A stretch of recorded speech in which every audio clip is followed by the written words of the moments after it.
Assalamualaikum warahmatullahi wabarakatuh. Waalaikumsalam warahmatullahi wabarakatuh.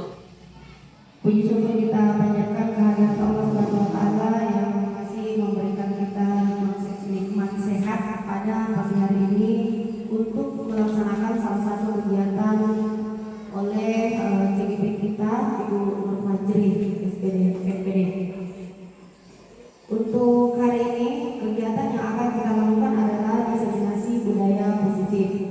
Jadi tujuan diadakannya diseminasi di sini merupakan salah satu persyaratan bagi CGP di sekolah kita ini untuk sebagai salah satu tugas yang akan diupload nanti di LMS CGP kita.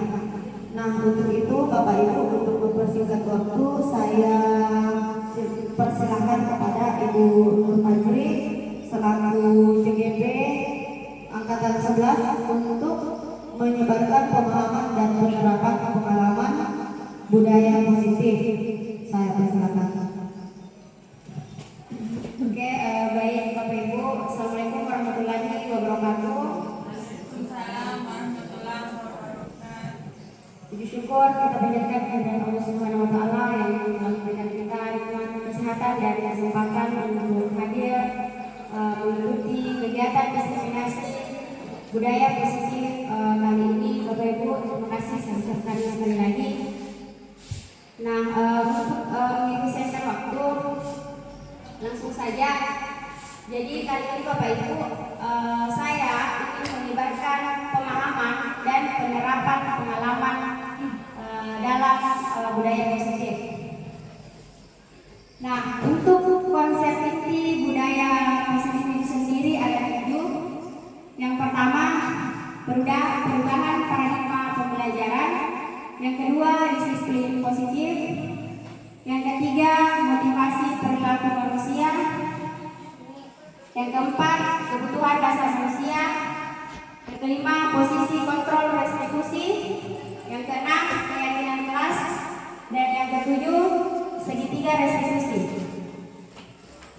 Nah, kita bahas satu persatu Bapak Ibu. Untuk pembelajaran dengan paradigma baru, seperti yang kita ketahui bahwa sekarang kan sekolah kita sudah menerapkan kurikulum merdeka untuk tahun kedua tahun ini ya, Bapak Ibu. Nah, jadi pembelajaran ini dirancang berdasarkan prinsip pembelajaran dan diferensiasi, sehingga peserta didik itu belajar sesuai kebutuhannya berdasarkan tahap perkembangan sesuai teori psikologi modern untuk mewujudkan profil belajar Pancasila. Kemudian yang kedua, materi disiplin positif. Yang mana itu dikatakan disiplin positif, yaitu mengacu pada disiplin diri yang memiliki tanggung jawab terhadap apa yang dilakukannya berdasarkan nilai-nilai yang diyakini. Kemudian untuk disiplin positif itu sendiri merupakan salah satu cara penerapan disiplin yang bertujuan untuk menumbuhkan kesadaran serta memberdayakan peserta didik tanpa imbalan penghargaan, ancaman atau hukuman. Nah, yang ketiga, sebagai pendidik, tujuan kita adalah menciptakan peserta didik yang memiliki disiplin diri, sehingga mereka berperilaku mengacu kepada nilai-nilai kebajikan universal dan memiliki motivasi intrinsik dalam perubahan perilaku ke arah yang lebih baik. Kemudian yang ketiga, motivasi perilaku manusia. Jadi Bapak Ibu, untuk motivasi perilaku manusia itu ada 3. Bisa kita kembalikan ke diri masing-masing. Apapun yang kita lakukan, misalnya apapun yang kita lakukan itu ada 3 motivasi di dalam diri kita. Yang pertama, untuk menghindari ketidaknyamanan atau hukuman. Yang kedua, untuk mendapatkan imbalan atau penghargaan dari orang lain. Yang dua-duanya ini termasuk motivasi ekstrinsik atau motivasi dari luar. Kemudian yang ketiga, untuk menjadi orang yang kita inginkan sendiri diri kita dan menghargai diri sendiri dengan nilai-nilai yang kita percayai. Nah, ini adalah motivasi intrinsik. Ini yang seharusnya tertanam dari murid. Saya berikan contoh untuk menghindari ketidaknyamanan atau hukuman. Misalnya, Bapak Ibu, kita diundang misalnya untuk rapat, misalnya Bapak Ibu ya. Kita kembalikan ke diri kita datang rapat itu untuk apa?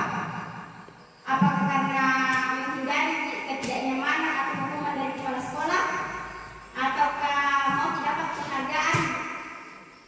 Contohnya untuk menghindari ketidaknyamanan itu datang deh, tidak enak kalau tidak datang. Minggu lalu kita lagi tidak datang.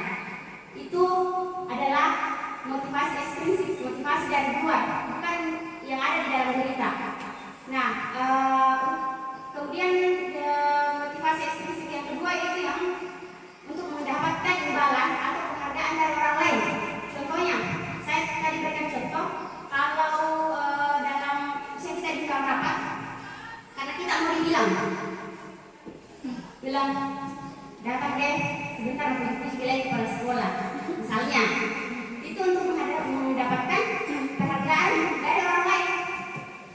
Dia bilang, oh dia tahu dia terus datang, dia terus yang kerja ini, karena dia itu mau mendapatkan penghargaan dari orang lain. Beda kalau misalnya kita datang rapat, kita memang mau tahu apa yang mau didapatkan, adakah jasa yang mau kita keluarkan. Nah itu contoh motivasi intrinsik atau motivasi yang timbul memang di dalam diri kita, bukan untuk orang lain, bukan untuk mendapatkan penghargaan atau bukan untuk menghindari ketidaknyamanan. Nah, kita bahas kembali mengenai untuk menghindari ketidaknyamanan. Untuk menghindari ketidaknyamanan ini merupakan tingkat terendah dari motivasi perilaku manusia. Jadi ini adalah yang paling rendah dari ketiga motivasi tersebut. Biasanya kalau kita menghindari ketidaknyamanan itu akan bertanya di dalam diri kita bahwa kira-kira apa yang terjadi jika saya tidak melakukannya. Berdasarkan contoh yang tadi, kira-kira apa yang terjadi kalau misalnya saya tidak datang rapat. Jadi sebenarnya di sini kita menghindari permasalahan yang mungkin muncul dan berpengaruh secara fisik mungkin ataupun secara psikologis. Apalagi kalau kita misalnya dapat teguran ya. Nah, kemudian motivasi ekstrinsik yang kedua itu untuk mendapatkan imbalan tadi atau mendapatkan penghargaan dari orang lain.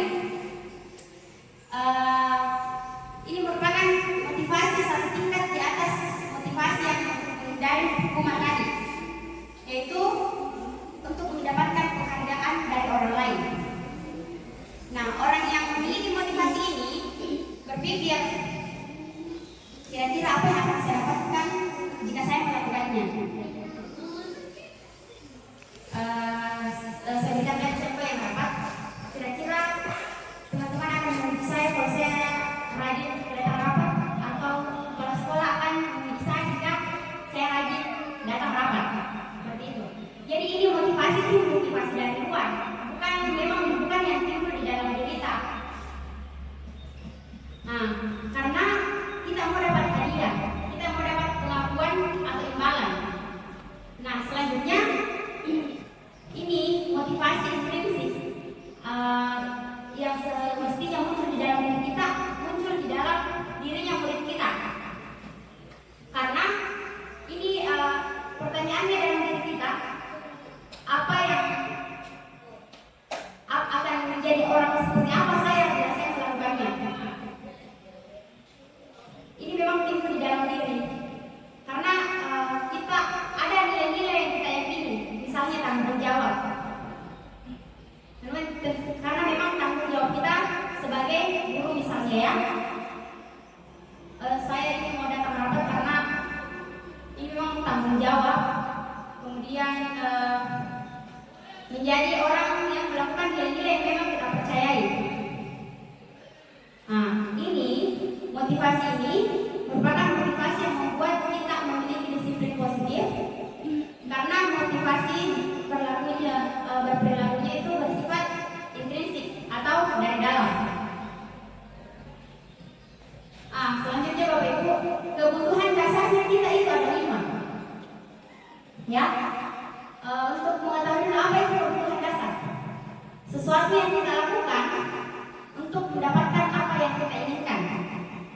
Nah, jadi kebutuhan dasarnya kita sebagai manusia itu adalah seluruh tindakan yang kita lakukan memiliki tujuan tertentu, dan semua usaha terbaik yang kita lakukan dalam rangka agar kebutuhan dasar kita terpenuhi dengan baik. Apa saja itu kebutuhan dasar manusia? Kebutuhan dasarnya kita itu ada 5. Kebutuhan dasarnya kita itu ada 5. Yang pertama adalah bertahan hidup. Yang mana itu bertahan hidup seperti pakaian, makanan, tempat tinggal, keamanan, kesehatan. Nah, ini yang disebut dengan kebutuhan dasar bertahan hidup. Kemudian yang kedua, kebutuhan kasih sayang dan rasa diterima, yaitu rasa diterima, dipedulikan, berbagi, kerjasama, menjadi bagian dalam kelompok. Nah, ini biasanya kalau ada misalnya salah satu kebutuhan tidak terpenuhi di rumah, biasanya murid itu mencarinya di sekolah. Kalau di sekolah kita sudah tambah-tambahin lagi, makanya murid biasanya berperilaku tidak sesuai dengan nilai-nilai kebajikan misalnya. Kalau misalnya dia tidak diterima dari temannya, atau dia tidak diterima dengan gurunya. Kalau misalnya murid kita ini unik sendiri misalnya ya,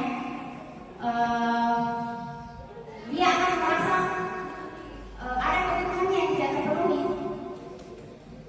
Ya, ini yang kasih sayang dan rasa diterima. Kemudian penguasaan, apalagi kita itu mengajar di SMA ya, harga dirinya murid itu tinggi sekali, dia junjung tinggi. Kemudian dia mau untuk dianggap, makanya biasa bilang dia mengatakan begini, saya tadi yang menyapu ibu, misalnya ya, dan membersihkan kelas, saya tadi yang menyapu ibu, karena dia mau dianggap diterima. Seperti itu. Kemudian memimpin, berprestasi, diakui dan didengar. Kalau kita tidak didengar, kita tidak diakui, biasanya akan memberontak. Seperti itu. Kemudian yang keempat, kebutuhan akan kebebasan, yaitu mandiri, memiliki pilihan, mencoba hal baru, kemudian mampu mengalihkan arah dirinya. Nah, di sini yang kebebasan, contohnya misalnya dalam kelompok, biasanya itu murid kalau di balik kelompok dia sendiri yang mau tentukan, tidak mau kalau kita yang lagi. Kenapa? Karena ada kebutuhan dasar yang ada dalam dirinya, yaitu kebebasan yang mau dia capai.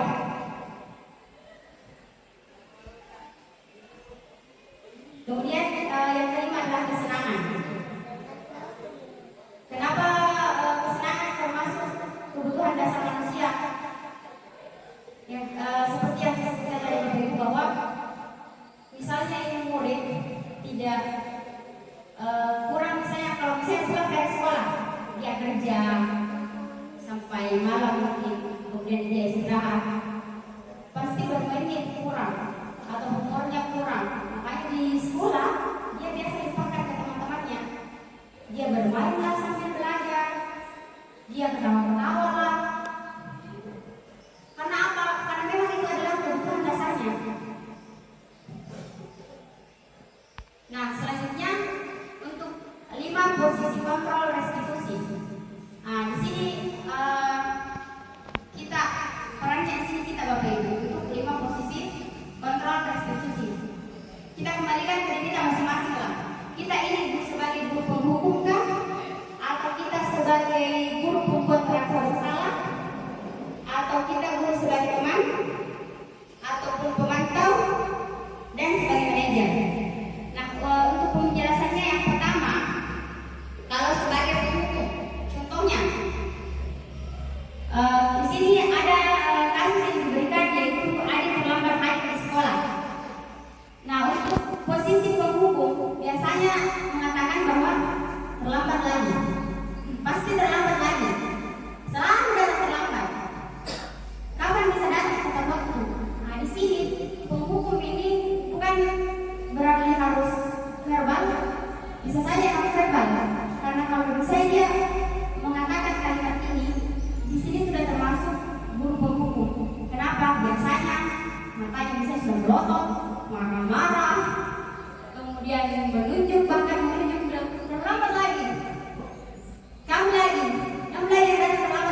di sini posisinya guru sebagai pemukul. Kenapa? Karena ini anak, ini murid akan bermasalah ke kondisi psikologisnya. Bisa saja setelah dia ke kelasnya, dia coret-coret bukunya. Kenapa? Ada kekesalan dalam dirinya. Bisa saja juga kita tidak minta-minta ya, boleh kalau anak-anak itu sudah jengkel sekali sama kita, motor tak dia coret hilang, sepulang sekolah dia kasih tempes banyak lah. Karena misalnya sudah marah sekali ini murid ya, walaupun dia tidak mengatakannya secara langsung, tapi kalau kita misalnya sebagai penghukum, apalagi kalau ditunjuk misalnya ya, banyak temannya, kita pun kalau kita kembalikanlah ke diri kita. Kalau kita diperlakukan seperti itu oleh orang lain, pasti kesal, malulah minimal. Nah, untuk yang kedua, membuat merasa bersalah. Nah, guru yang membuat merasa bersalah itu yang bagaimana? Misalnya ini tadi ada kan kasusnya adik terlambat hadir di sekolah. Yang guru membuat merasa bersalah itu biasanya mengatakan, Adi, biasanya suaranya lembut. Adi, kamu ini bagaimana ya? Nah, disitu kan anak-anak sudah bilang, sudah merasa pasti salah. Kemudian mengatakan, kamu sudah berjanji dengan ibu tidak akan terlambat lagi. Itu kan anak-anak kan sudah akhirnya sudah berusaha lagi. Nah, kemudian kalau misalnya ada yang apa lagi? Kenapa senang sekali kamu kali ini? Kemarin kamu lagi. Memang dia suaranya intonasinya itu berbeda dengan penghukum, tapi akan membuat anak-anak merasa bersalah. Nah, kemudian yang ketiga, posisi sebagai teman. Kalau di posisi sebagai teman ini sebenarnya saya awalnya berpikir bahwa bagus ini kalau kita jadikan murid sebagai teman. Ternyata ada hal negatifnya. Bagaimana? Nah, misalnya contoh kalimat tadi, ayolah, bagaimana sih kamu? Kemarin sudah berjanji ke ibu, kenapa terlambat lagi? Kemudian sambil tertawa. Itu kan anak-anak menganggap kita ini sebagai temannya. Apalagi kita kalau kita bercanda-bercandai. Nah, kemudian apalagi kalau kita sambil sudah tidak apa-apa. Nanti ibu bantu.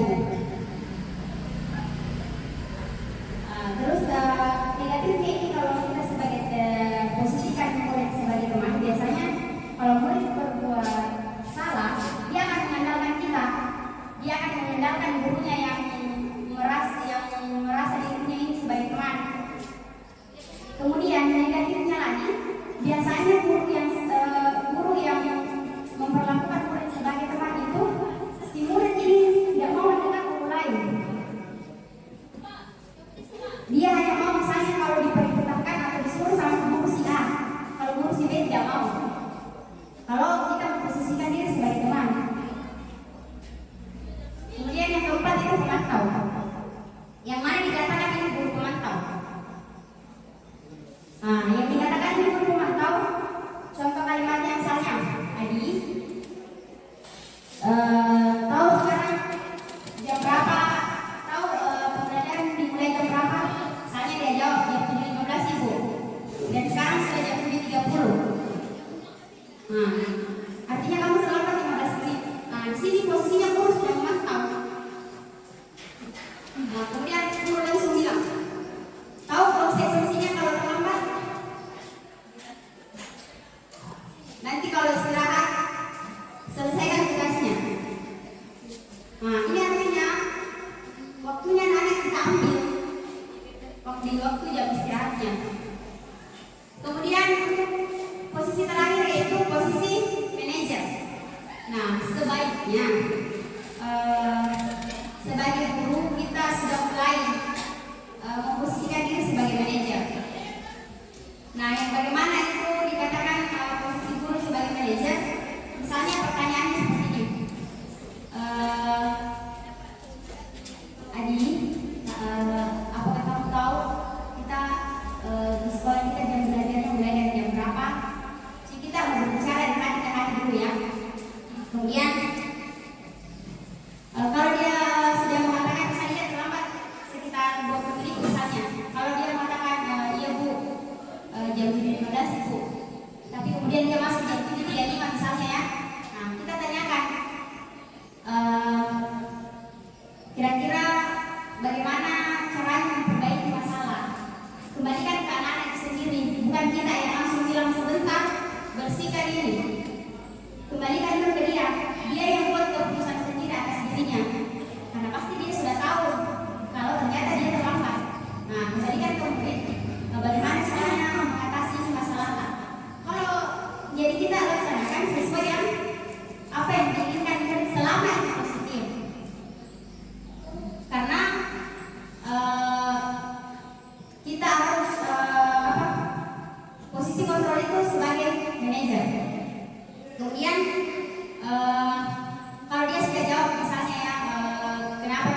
jalan kehabisan bensin kan.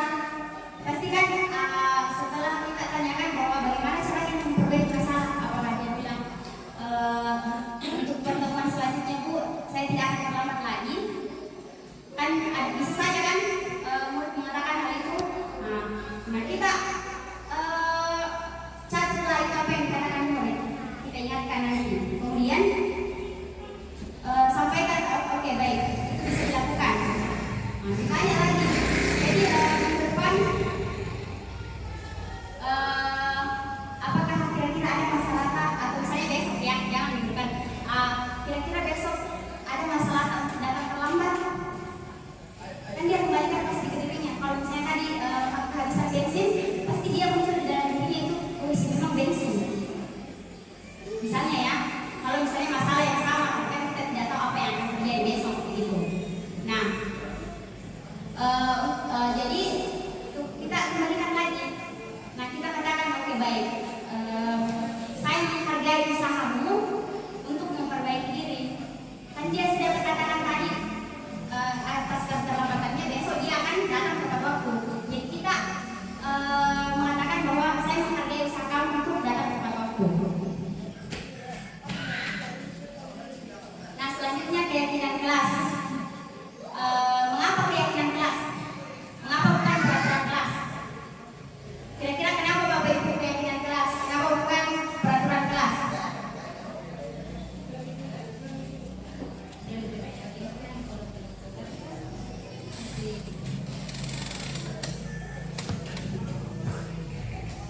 Kenapa keyakinan kelas? Kenapa bukan peraturan kelas?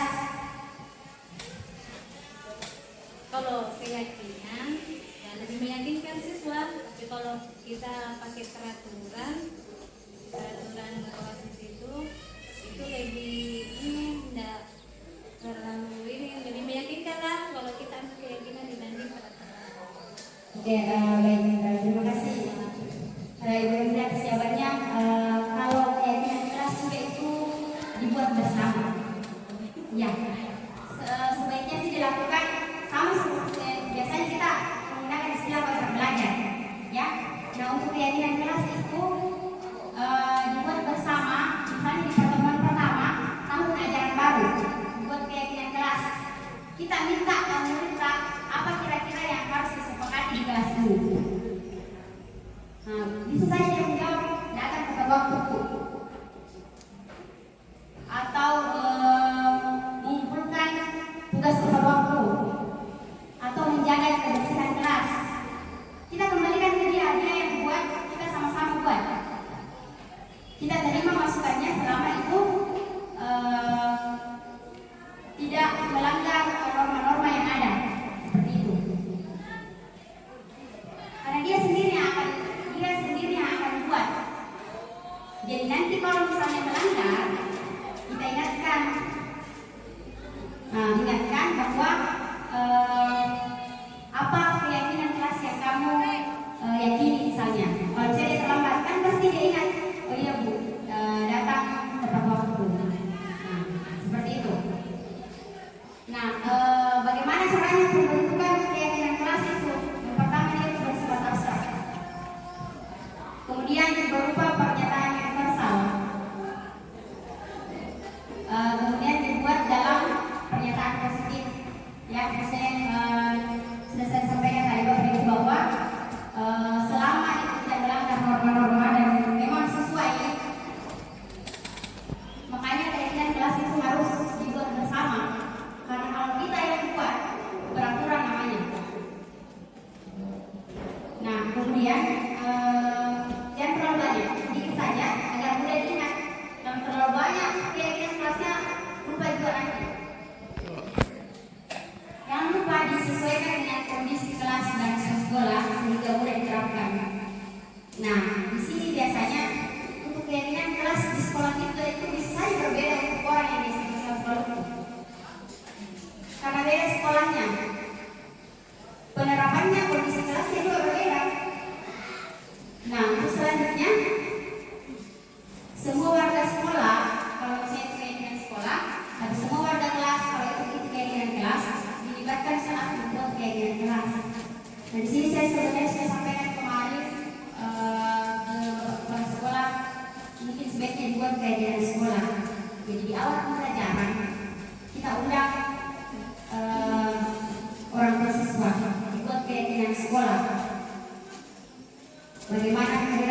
supaya dia naik kelas. Karena kan apalagi baru-baru ini ada yang viral di TikTok ya, bahwa di Bone ada orang tua yang datang mengaku sekolah gara-gara anaknya tidak naik kelas.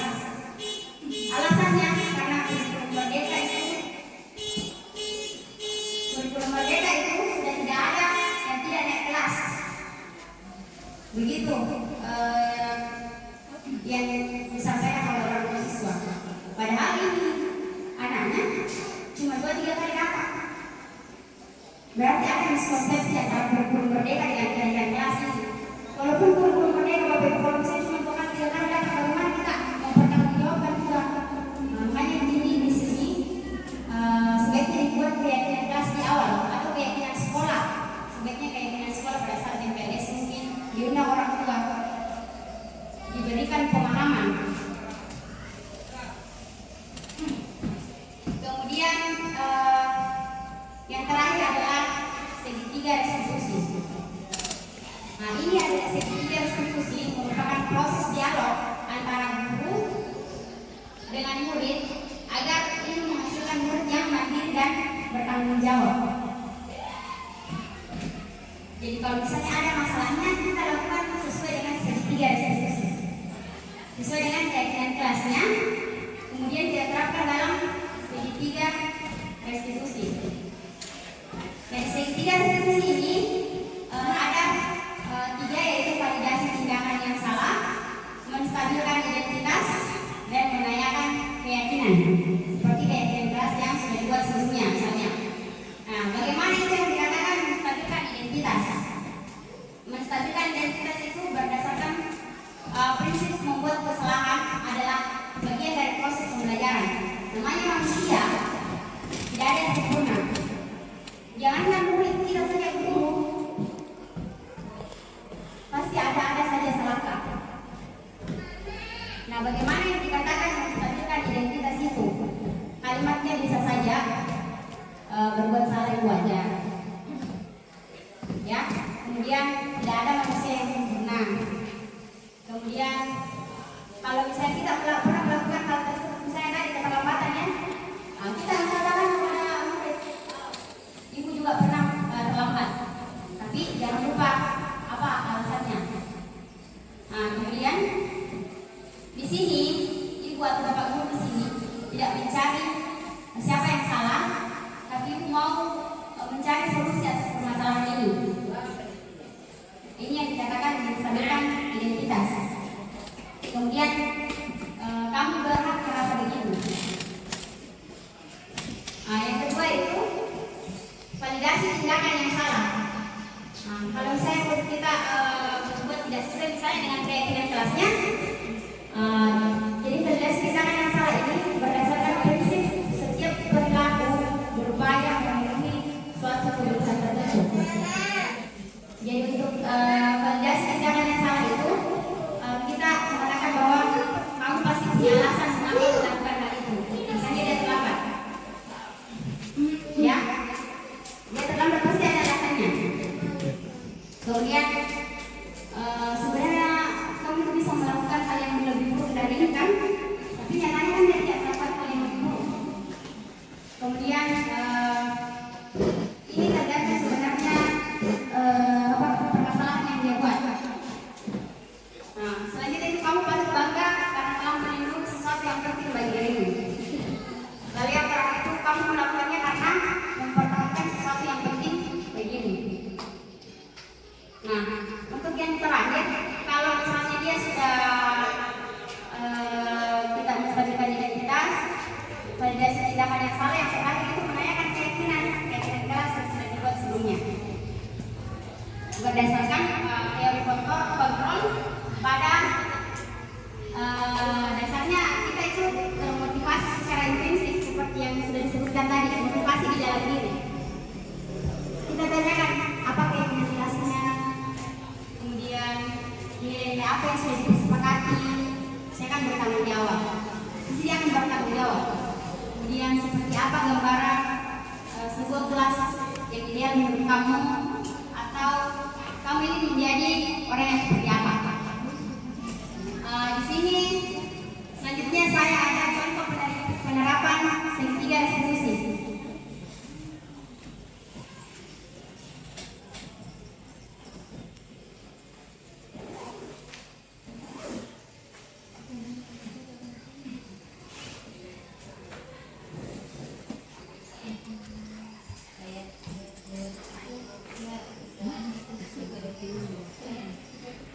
dengan semuanya. Jadi di sini Bapak Ibu, ini contoh, ini contoh penerapan segitiga institusi. Jadi di sini contohnya seperti yang saya sebutkan sebenarnya tadi bahwa dia datang terlambat.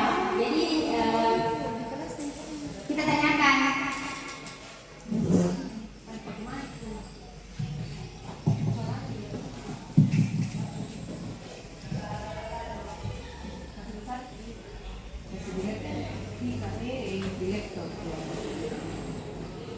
Oke. Di sini contoh penerapan segitiga institusi dengan menggunakan bahasa baku ya Bapak Ibu.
Oh, kukira tadi itu.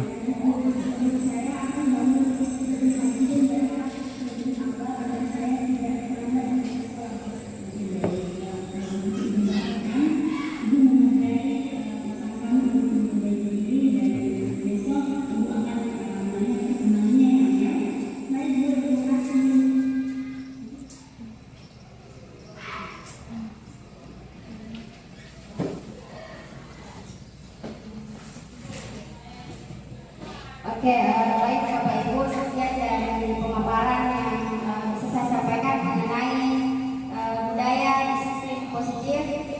Mungkin sekiranya Bapak Ibu ada yang mau ditanyakan. Adakah yang mau ditanyakan Bapak Ibu? Ibu Astiani mungkin?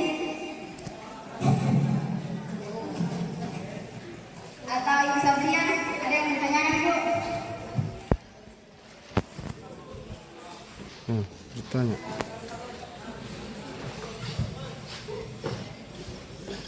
Baik, terima kasih atas kesempatan yang diberikan kepada saya. Sangat menarik apa yang dipaparkan oleh CGP kita, Ibu Nur Fajrin, terkait dengan budaya positif yang ada di sekolah. Sesuai dengan pengamatan saya di sekolah kita ini, ya begitulah, terkadang banyak murid-murid yang masih datang terlambat dengan berbagai permasalahan sebenarnya yang terjadi, sehingga mengapa murid tersebut datang terlambat. Nah, yang menjadi permasalahan di sini, kita sebagai guru, kita sebagai pendidik di sekolah kita ini menempatkan diri kita terhadap posisi kontrol tersebut yang memang seharusnya kita pahami kelima posisi kontrol tersebut. Sebagaimana terkadang kita masih menerapkan posisi kontrol sebagai penghukum. Di sini seharusnya posisi kontrol yang sebagai penghukum itu tidak boleh lagi kita lakukan. Yang seharusnya kita sebagai posisi kontrol yang idealnya itu bagi seorang guru adalah sebagai manajer. Ya. Nah, yang saya ingin tanyakan di sini, bagaimana tanggapannya Ibu Nur Fajri terkait dengan misal ada murid kita yang terlambat ke sekolah dengan melihat tanpa melihat, ada misalnya ada seorang guru yang tidak mau sama sekali melihat apa latar belakang dari permasalahan murid tersebut.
ya. Seperti juga saya sudah tadi saya jelaskan yang bagaimana itu yang dikatakan sebagai penghubung. Nah, bagaimana sebenarnya triknya yang kita saya pribadi sebagai calon guru penggerak, makanya diadakan diseminasi ini, diadakan diseminasi budaya positif supaya kita sama-sama memahami sebenarnya posisi kontrol apa kita selama ini. Jadi yang saya harapkan dari Bapak Ibu guru setelah saya melakukan diseminasi ini, kita mungkin bisa sedikit demi sedikit untuk mengubah posisi kontrol yang selama ini kita terapkan. Kemudian kemudian ada pun misalnya guru-guru yang tidak hadir di sini, saya akan berbagi praktik baik ke guru-guru tersebut, ke guru-guru yang tidak hadir mengenai budaya positif ini, bisa mungkin dengan cara saya sampaikan secara langsung ataupun membagikan materi yang saya dapatkan seperti itu. Karena saya yakin untuk Bapak Ibu guru yang sudah ada di ruangan ini sudah paham ya. Oke, terima kasih. Ada pertanyaan lain Bapak Ibu? Bagaimana Ibu Astiani? Oke, terima kasih Bu Bupati. Bagaimana? Ada dari Bapak Ibu guru yang lain?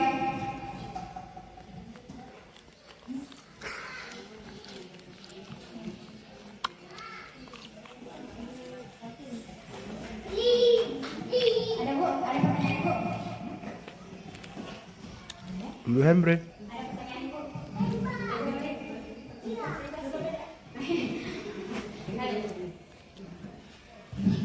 Oh, Terima kasih. lapar kayak. Sesuai yang sudah dikomentkan tadi tentang positif kontrol itu, tadi ya, positif kontrol. Ini kan saya sebagai wali kelas, itu banyak masalahnya kan dari anak-anak macam-macam masalahnya gitu. Ada yang saya terlambat masuk kelas karena alasan banyak alasannya seperti maksudnya masalah dari kendaraan, ada juga masalahnya masalah pacaran tapi alasannya lain. Terus bagaimana itu cara menyelesaikan hal seperti ini? Kan biasa itu kalau jam pelajaran sementara gurunya di dalam, inilah nanti dia mau keluar gurunya baru muncul lagi. Setelah diteliti ternyata ini anak ada pacarnya di sebelah, kalau sebelah kan tidak belajar biasa di sebelah. Terus budaya positif apa yang bisa saya lakukan untuk mengatasi anak tersebut?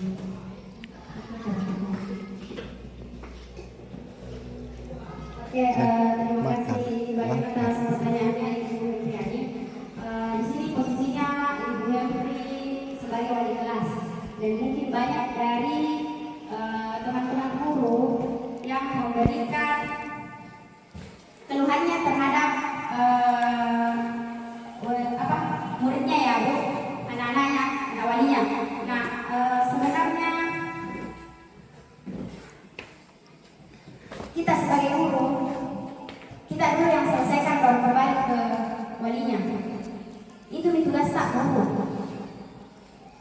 Jangan sedikit-sedikit wali kelas. Kenapa? Fungsikan diri kita sebagai guru. Jangan sedikit-sedikit wali kelas. Yang dikembalikan ke wali kelas kalau itu sudah fatal, misalnya perkelahian. Kalau yang bisa kita tangani sendiri, ditangani dulu sendiri. Jangan apa-apa wali kelas. Iya. Wali kelas juga mengajar kelas lain. Seperti itu. Nah, kalau seperti tadi itu ada yang misalnya yang pacaran ya, boleh dikembalikan dulu. Kita tanyakan dulu ke murid tak sebenarnya. Siapa tahu di rumahnya dia seperti yang sudah disebutkan tadi bahwa 5 kebutuhan dasar manusia. Ada kebutuhan dasar yang tidak terpenuhi. Okay. Seperti misalnya kasih sayang dari orang tua di rumah. Dia kurang mendapatkan kasih sayang orang tua di rumah. Di sekolah dia dapatkan ke lawan jenisnya misalnya. Jadi ditanyakan, diberikan pemahaman bahwa hal itu misalnya tidak bagus. Ditanyakan dulu sebenarnya apa masalahnya.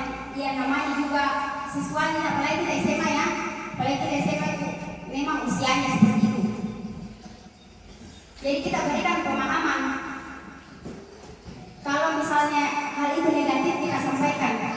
Memang Bapak itu tidak 1 kali 2 kali, mungkin 2 tahun atau 3 tahun baru bisa napahami. Karena kalau cuma 1 kali dikasih tahu, tenang sekolah ini kalau 1 siswa 1 kali dikasih tahu, tidak ada masalahnya pendidikan. Kalau cuma 1 kali dikasih tahu mendengar, jangankan murid kita saja, misalnya dikasih tahu masuk yang pertama besok, bisa saja terlambat lagi. Seperti itu. Jadi dikasih tahu, kita jangan capek untuk memberitahu karena tugasnya kita sebagai guru.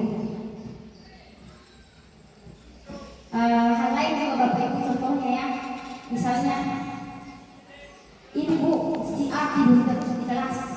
Saya ada laporan ke wali kelas misalnya ya, ini Bu, si A tidur terus di kelas.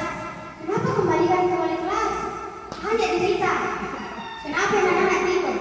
Berarti metode pembelajaran tak ada yang kurang. Siapa tahu kita mengajar metode ceramah, siapa tahu kita mengajar kita suruh mencatat anak-anak, siapa tahu kita mengajar kita diktekan. Bagaimana orang tidak mengantuk? Tidak ada feedback karena posisinya kita teacher center, bukan student center, bukan pembelajaran yang berpusat pada murid. Jadi jangan apa-apa sedikit kembalikan ke wali kelas, kecuali berkali-kali tidak hadir di kelas, bisa ditanyakan ke wali kelasnya, menghubungi mungkin orang tuanya di rumah. Tapi kalau permasalahan di kelas, ke diri tak dulu. Kita ini guru sudah berfungsikan sebagai guru atau belum? Nah, jangan kita hanya datang menyampaikan materi catat halaman 1 sampai 5 selesai. Mengajar saja tidak, apalagi mendidik. Beda halnya misalnya kalau kita memiliki kegiatan-kegiatan, kalau misalnya kita ada di sekolah di dalam mengajar, nah kita berdikte, menulis, dijelasan anak tidur. Apalagi kalau sudah lulus memang datang ke sekolah, sampai di sekolah disuruh lagi mencatat 5 halaman misalnya. Jadi kembalikan dulu ke diri kita. Seperti itu Bapak Ibu. Bagaimana Ibu? Iya, sama-sama ada dari Bapak Ibu yang lain? Tidak? Sudah? Mau bertanya?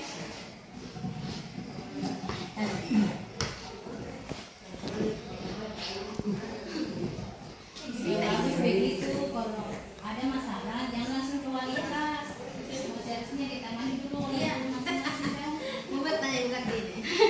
Silakan Ibu.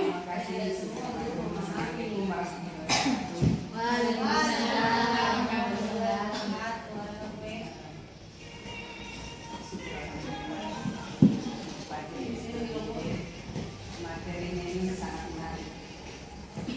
Saking menariknya ini sampai terkadang aku termasuk di kategori apa ini? Aku ini penghubung kah? Aku ini manajer kah? Atau aku ini pembuat yang asal bersama kah? Atau teman? Atau apapun yang berhubungan dengan materi di atas secara teori ya. Cuman penerapannya di lapangan. Kalau kita karena Komputer Merdeka ini prinsip harus pembelajaran kita berpusat pada peserta didik sekalipun menjengkelkan. Jadi kita ini guru harus memang selalu diuji kesabarannya. Kalau orang bilang kesabaran ada batasnya, kalau kita memberi kesabaran tidak ada batasnya. Karena kita diuji setiap harinya dengan peserta didik kita yang berbeda-beda karakter.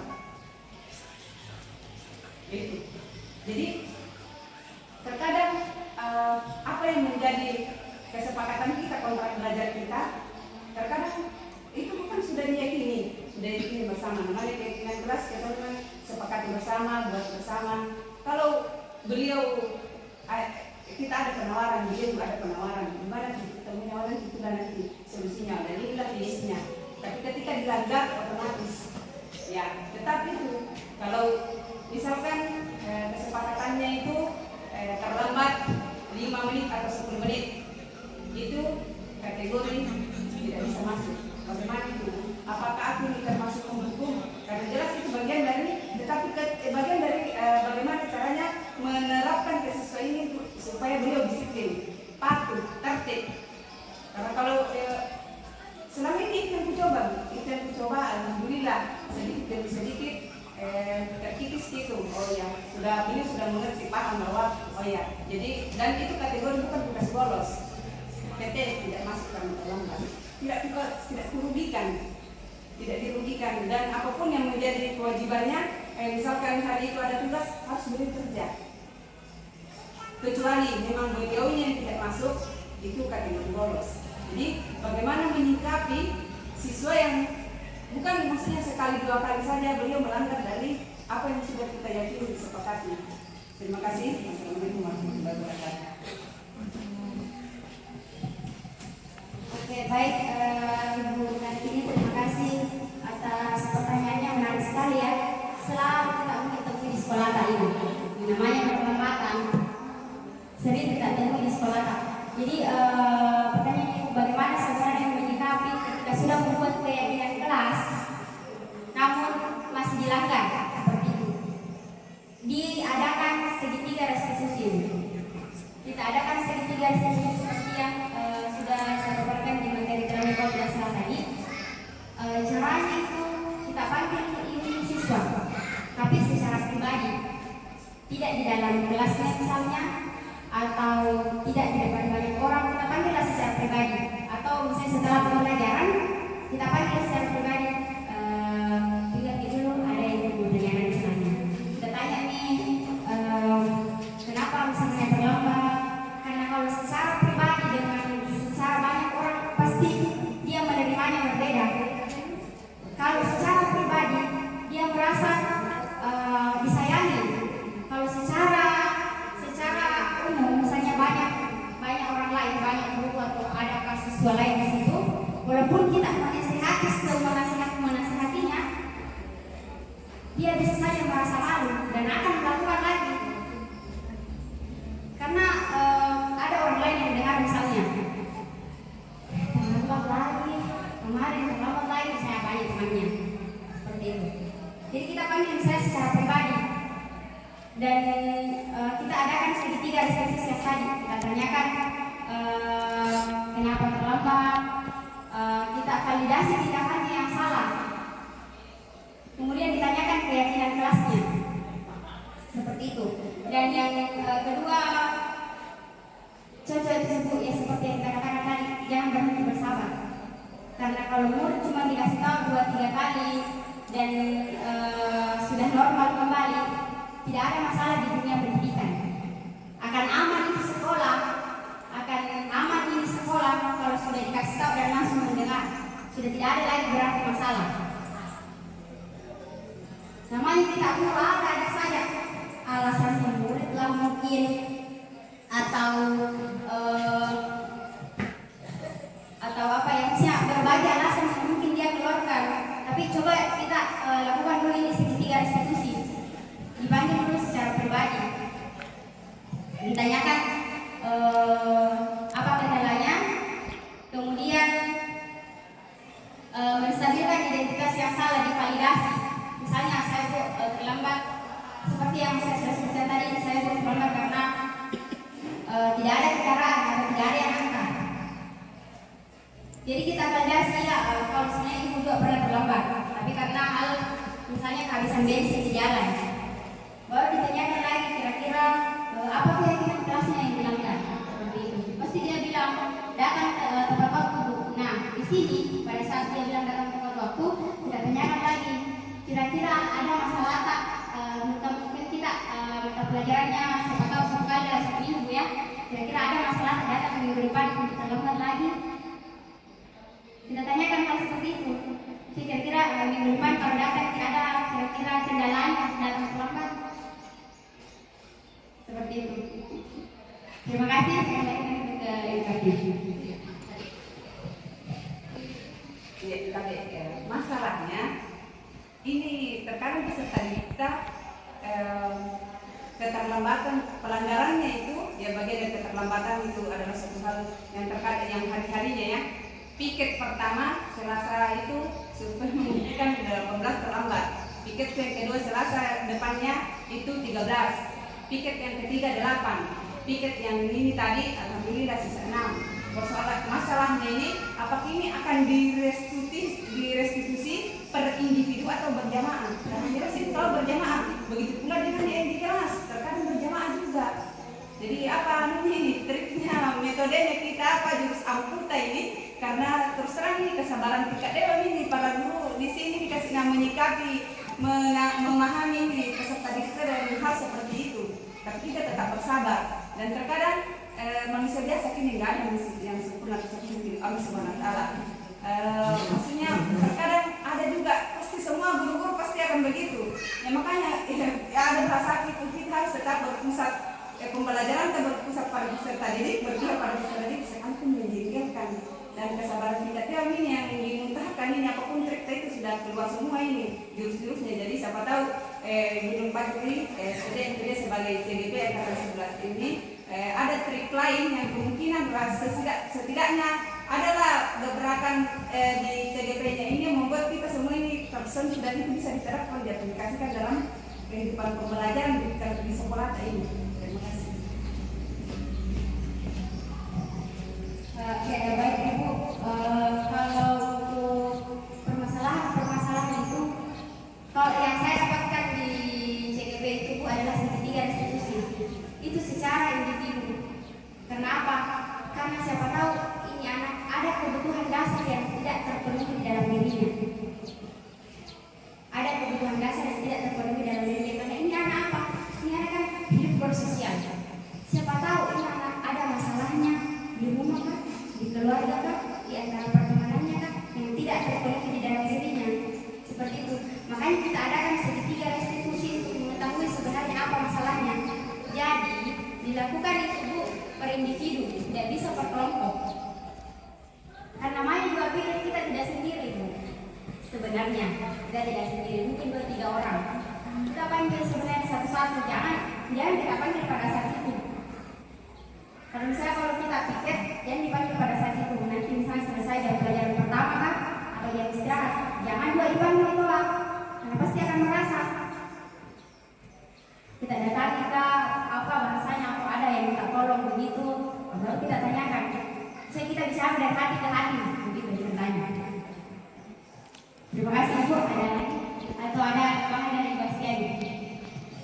Ya, baik, terima kasih. Jadi sedikit saya menambahkan apa yang disampaikan oleh Ibu Kartini. Jadi permasalahan ini bukan permasalahan yang apa ya, yang baru ya di sekolah kita, bukan. Tapi ini sudah permasalahan dari sejak berdirinya sekolah ini sampai saat ini.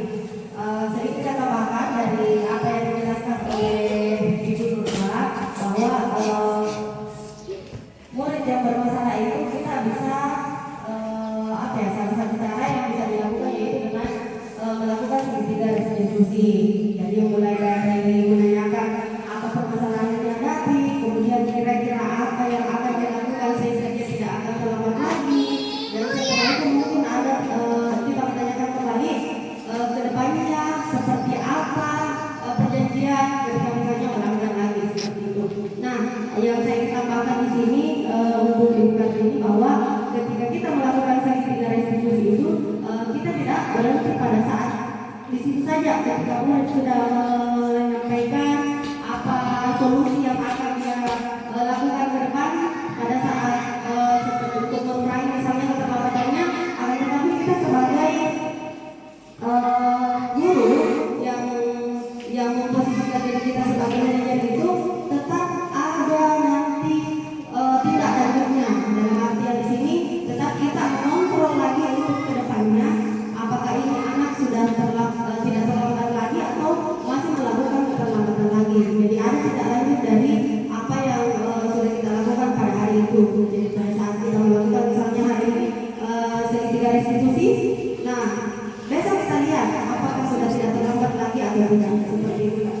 Jadi ada kita lanjutnya. Terima kasih. Tunggu dulu. Bagaimana Ibu Kartini? Oke, sudah terjawab ya. Terima kasih. Oke, baik Bapak Ibu, terima kasih atas pertanyaan dan tanggapan yang diberikan. Assalamualaikum warahmatullahi wabarakatuh.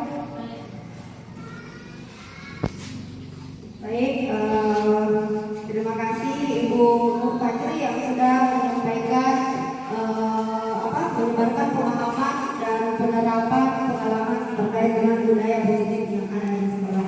Nah, Bapak Ibu, demikian mungkin apa yang kita lakukan hari ini yang sudah disampaikan oleh Ibu Nur Fajri terkait dengan budaya positif yang ada di sekolah. Nah, kita memposisikan diri kita sebagai apa itu di sekolah kita itu kita sudah mengetahuinya semua. Jadi yang mungkin selama ini posisi kontrol kita sebagai penghukum, nah itu bisa kita hilangkan sedikit demi sedikit. Jangan juga langsung, misalnya setelah kita diseminasi seperti ini, Bapak Ibu langsung besok apa kabarnya, tidak masalah seperti itu. Tapi alangkah baiknya kalau misalnya kita hilangkan posisi kontrol kita sebagai penghukum itu sedikit demi sedikit. Jangan juga bertindak sebagai posisi kontrol kita seperti teman, tidak boleh dilakukan seperti itu. Bertindaklah sebagai manajer, sebagaimana tadi yang sudah dijelaskan oleh Ibu Nur Fajri bahwa posisi kontrol sebagai manajer seperti ini dan ini. Oke, baik Bapak Ibu, demikianlah mungkin diseminasi terkait dengan budaya positif yang disampaikan oleh Ibu Nur Fajri. Dengan selesainya sesi terakhir tadi tanya jawab, maka selesailah seluruh rangkaian kegiatan kita pada hari ini. Demikianlah Bapak Ibu, saya ucapkan terima kasih atas meluangkan waktu